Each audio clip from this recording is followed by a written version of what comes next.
एक बार गौतम बुद्ध अपने संग के साथ तालाब किनारे रुके। वहाँ एक लड़का अपनी माँ के साथ पानी भर रहा था। लड़के की नज़र गौतम बुद्ध पर पड़ी तो उसने प्रणाम किया और उनसे पूछा, मैं जीवन में बहुत कुछ करना चाहता हूँ, लेकिन जब कुछ नहीं कर पाता तो समझ नहीं आता मैं क्या गलती कर रहा हूँ। इसलिए मेरा प्रश्न है कि लक्ष्य को पूरा करने के लिए इंसान को कौन सी कठिनाइयों को पार करना पड़ता है। गौतम बुद्ध ने कहा, जब तक तुम लक्ष्य की ओर कदम नहीं बढ़ाओगे तब तक सफलता से जुड़ा हर प्रश्न, हर उत्तर अधूरा है। गौतम बुद्ध इतना कहकर वहाँ से चले गए। अगले दिन लड़का माँ के साथ फिर से पानी भरने आया। लड़के ने देखा कि तालाब में सारे कमल एक साथ खिले हुए हैं। लड़के ने तुरंत एक कमल तोड़ लिया और माँ को तालाब का हाल बताया। माँ ने कहा, बेमौसम सारे फूल खिल जाए, ऐसी घटना मैंने पहले कभी नहीं सुनी। ये अवश्य ही गौतम बुद्ध के प्रभाव से खिले हैं। लड़के ने सोचा, अगर गौतम बुद्ध का ऐसा प्रभाव है तो मुझे इनसे एक बार मिलना चाहिए। शायद वह इन फूलों के द्वारा मुझे प्रेरणा दे रहे हैं। ऐसा सोचकर लड़के ने मन बना लिया और एक सुंदर कमल तोड़कर उसे पानी के छोटे से मटके में रख लिया। उसके मन में तथागत एक बात गूंज रही थी कि जब तक तुम कदम नहीं बढ़ाओगे तब तक हर प्रश्न, हर उत्तर अधूरा है। लड़के ने माँ से बोला, गौतम बुद्ध ज़्यादा आगे नहीं निकले होंगे, मैं जल्दी जल्दी चलूँगा तो एक दिन में उन तक पहुँच जाऊँगा और फिर उनसे मिलकर 2-3 दिन में लौट आऊँगा। ऐसा कहकर लड़का सफ़र पर चल पड़ा और जल्दी जल्दी चलने लगा। पहली परेशानी, कैसे होगा कैसे होगा। कुछ देर में लड़के ने अपना गांव पार कर लिया। थकने लगा, थोड़ा जोश कम हुआ तो उसकी चाल धीमी हो गई। लड़का चलते चलते जंगल के रास्ते पर आ गया। जंगल के पास पहुंचते ही लड़के को याद आया कि उसने पहले कभी जंगल पार नहीं किया है। लड़का सोचने लगा, जंगल में खतरनाक जानवर होते हैं, अगर रास्ता भटक गया तो मैं क्या करूँगा। मैं फिर गौतम बुद्ध से 2 दिन दूर हो जाऊँगा और अगर वो ज़्यादा आगे निकल गए तो मुझे बाकी रास्ते भी नहीं पता है। इस तरह मैं उनसे कभी मिल ही नहीं पाऊँगा। लड़का ये सब खड़े होकर सोचने लगा। तभी लड़के की नज़र एक घुड़सवार पर पड़ी। लड़के ने कहा, मुझे जंगल पार करके गौतम बुद्ध को ये कमल देने जाना है, क्या तुम मुझे अपने साथ ले जा सकते हो? घुड़सवार ने कहा, मैं तुम्हें अपने साथ ले तो नहीं जा सकता, लेकिन तुम्हारी मदद कर सकता हूँ क्योंकि मैं भी उसी तरफ जा रहा हूँ। ये कमल मुझे दे दो, मैं गौतम बुद्ध तक पहुँचा दूँगा। घुड़सवार की बात सुनकर लड़का सोचने लगा, पता नहीं ये सफ़र मैं कैसे पूरा कर पाऊँगा। घुड़सवार को कमल दे देता हूँ, ये जल्दी भी पहुँच जाएगा और मेरा काम आसान हो जाएगा। लड़का कमल देने ही वाला था, लेकिन उसे तत्काल याद आया कि इस यात्रा के पीछे, इस कमल के पीछे उद्देश्य क्या है। लड़के ने सोचा, अगर मैं गौतम बुद्ध से नहीं मिल पाया तो सवाल के जवाब कैसे मिलेंगे। ये इतना महत्वपूर्ण सवाल है और मुझे जीवन में एक ही मौका मिला है जो शायद दोबारा ना मिले। जैसे ही लड़के को अपना उद्देश्य याद आया, मन में संदेह और सारे डर शांत हो गए। उसने घुड़सवार से कहा, मेरा गौतम बुद्ध से मिलना बहुत जरूरी है, आप कृपया मुझे जंगल से बाहर निकलने का रास्ता बता दें। लड़का रास्ता समझकर आगे चल पड़ा। यात्रा के पीछे उद्देश्य जानकर उसके चाल में दोबारा तेजी आ गई। बीच बीच में उसके मन में आता, अगर मैं शाम के समय जंगल में भटक गया तो क्या होगा? मैं तथागत तक कैसे पहुंच पाऊंगा? अगर ना मिल पाया तो मैं बेकार में ही यात्रा पर चल पड़ा। मुझे तो वापस लौट जाना चाहिए। पर जब भी लड़के को कैसे होगा कि विचार परेशान करते, तो लड़का कमल को देखता तो उसे तथागत के चेहरे की शांति और मुस्कान याद आ जाती। उसे याद आ जाता कि जिसके पैर पड़ने से फूल खिल जाते हैं, जिसके साथ होने से मन को प्रेरणा मिलती है, उनसे कितना कुछ सीखने को मिल सकता है। लड़के के सारे संशय वहीं रुक जाते हैं और वो निश्चित होकर आगे चल पड़ता है। काफी देर चलने के बाद जंगल खत्म होने लगा। लड़के को समझ आया कि जब जब वो यात्रा के उद्देश्य को याद करता है, तब तक उसकी मुश्किलें कम हो जाती है। लड़के को समझ आया कि ये सबके साथ होता है, चाहे वो छात्र हो या व्यापारी। जब तक इंसान कैसे होगा सोचकर संशय करता है, तब तक रुकावटें बड़ा रूप ले लेती है। उसने खुद को याद दिलाया कि उद्देश्य याद रखना और छोटे छोटे कदम बढ़ाते जाना कितना जरूरी है। फिर उस लड़के ने चिंता छोड़ दी और सफर में सावधानी से चलने लगा। दूसरी परेशानी, मन बार बार मजे की तरफ भागता है। लड़का चलते चलते काफी थक गया था।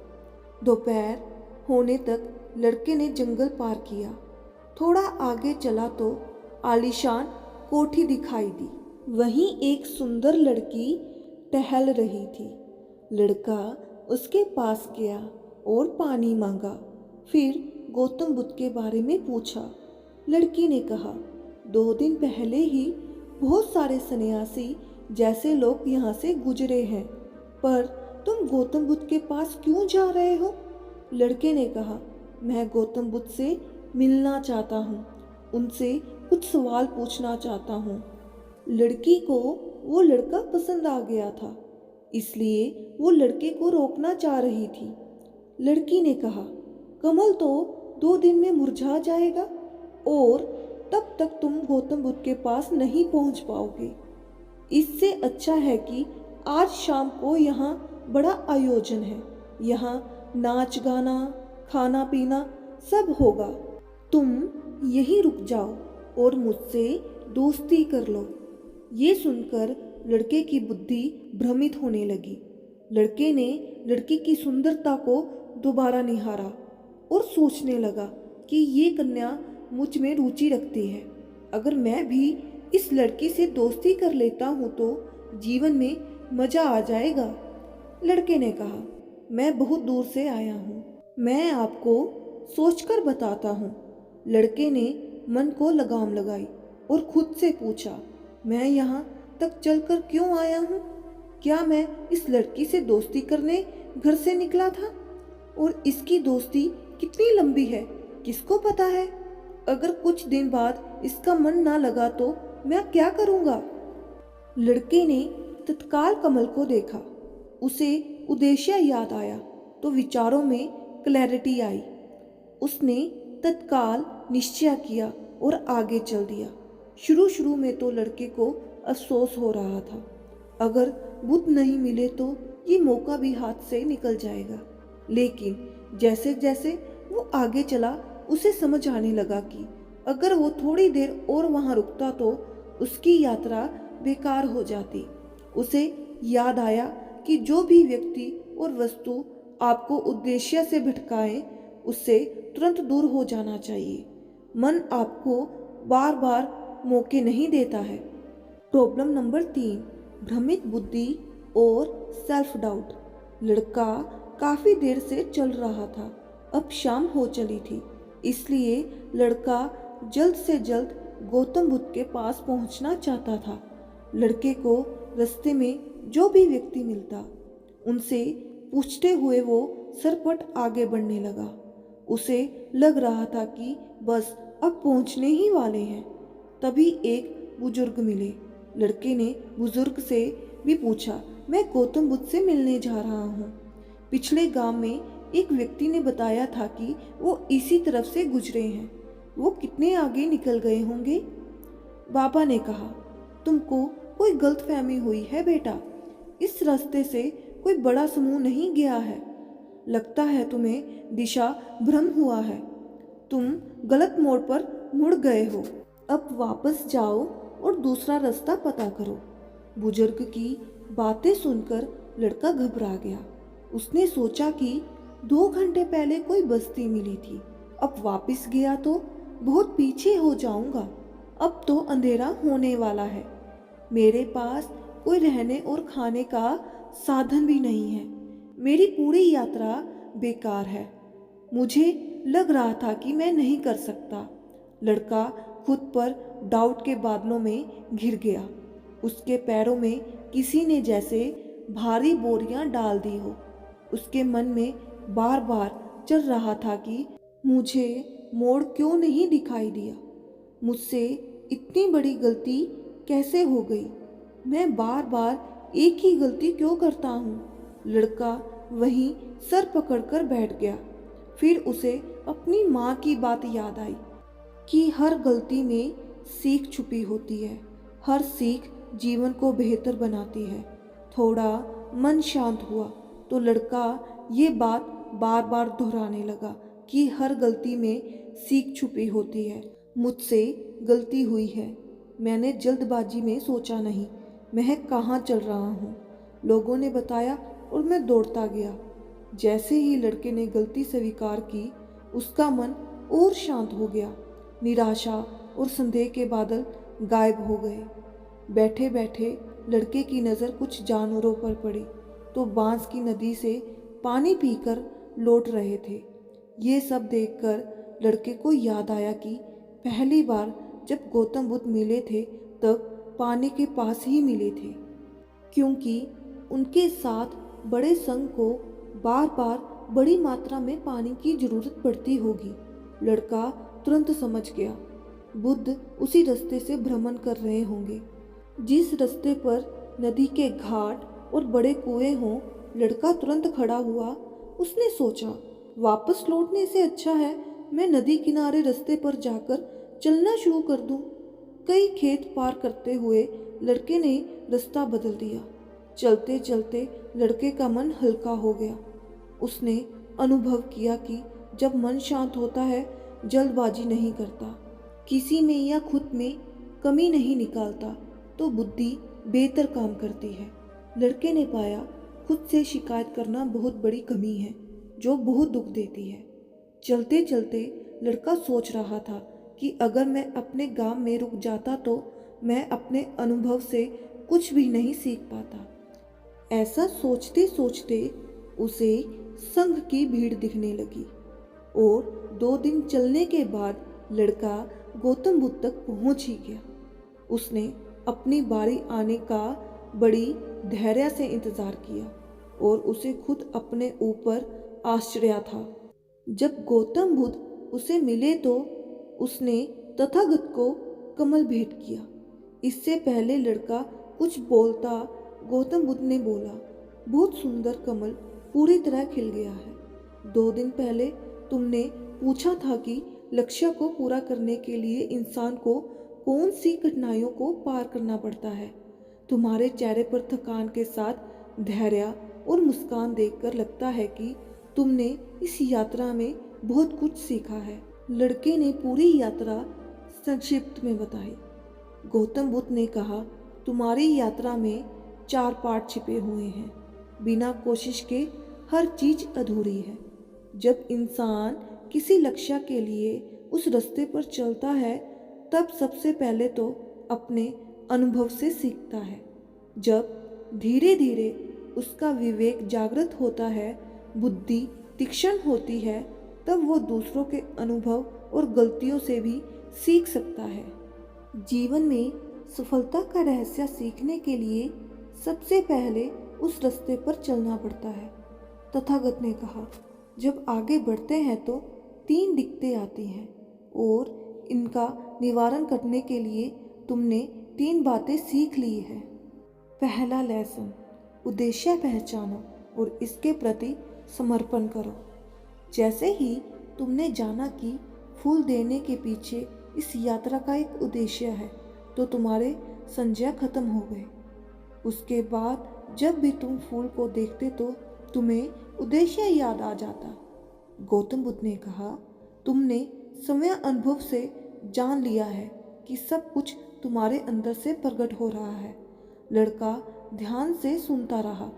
गौतम बुद्ध ने कहा, तुम्हारे मन का डर और संशय कैसे होगा बाहर रुकावट, विघ्न और कंफ्यूजन का रूप लेते हैं। जब तुम इनसे ध्यान हटाकर उद्देश्य पर लगाते हो तो सारी रुकावटों का स्वरूप बहुत छोटा हो जाता है।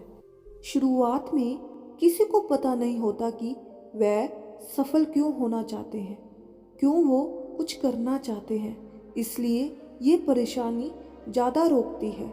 लेकिन जब तुम चलना शुरू करते हो, जैसे जैसे तुम उद्देश्य के प्रति समर्पित होते जाते हो, वैसे वैसे चलते जाना आसान होता है। दूसरी सीख है सेंस प्लेजर, मन को भ्रमित होने से बचाओ और बड़े उद्देश्य पर लगाओ।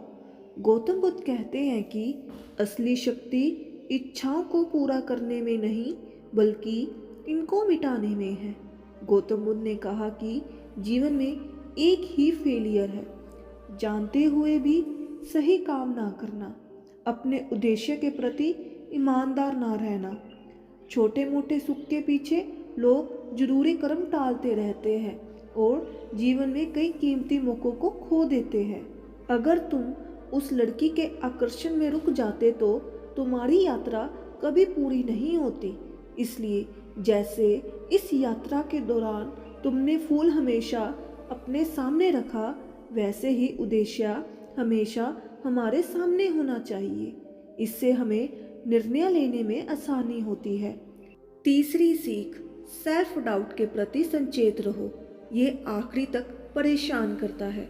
गौतम बुद्ध कहते हैं कि खुद पर शक करने की आदत से ज़्यादा खतरनाक कुछ भी नहीं है, क्योंकि जितना नुकसान आपके नेगेटिव विचार आपको पहुंचाते हैं, उतना कोई और नहीं पहुंचा सकता। तथागत आगे कहते हैं कि खुद पर संदेह करने की आदत से आप खुद के प्रयास से ही बचोगे। दूसरा, चाह कर भी आपके सेल्फ डाउट नहीं मिटा सकते। सेल्फ डाउट हावी कैसे हो जाता है? जब हम अपनी गलती नहीं स्वीकारते, तब तक वो बात हमें परेशान करती रहती है और आखिर में संदेह का बड़ा रूप ले लेती है। जब भी आपको लगे मुझसे गलती क्यों हुई, मैं इतना नादान या कमज़ोर क्यों हूँ, अगर मैं इतना नादान या कमज़ोर हूँ तो आगे क्या करूँगा, तो सबसे पहले खुद को याद दिलाओ कि हर गलती में सीख छुपी हुई है। सबसे पहले मन को शांत करो, बुद्धि और विवेक का प्रयोग करते हुए उद्देश्य की तरफ बढ़ते चलो। मस्त, तुम इस तरह किसी भी चुनौती से निपट कर जीवन के बड़े से बड़े लक्ष्यों को हासिल कर लोगे। दोस्तों, अगर आपको ये वीडियो पसंद आई तो ज़रूर बताइएगा। मिलते हैं अगली वीडियो में। शुभ प्रभात।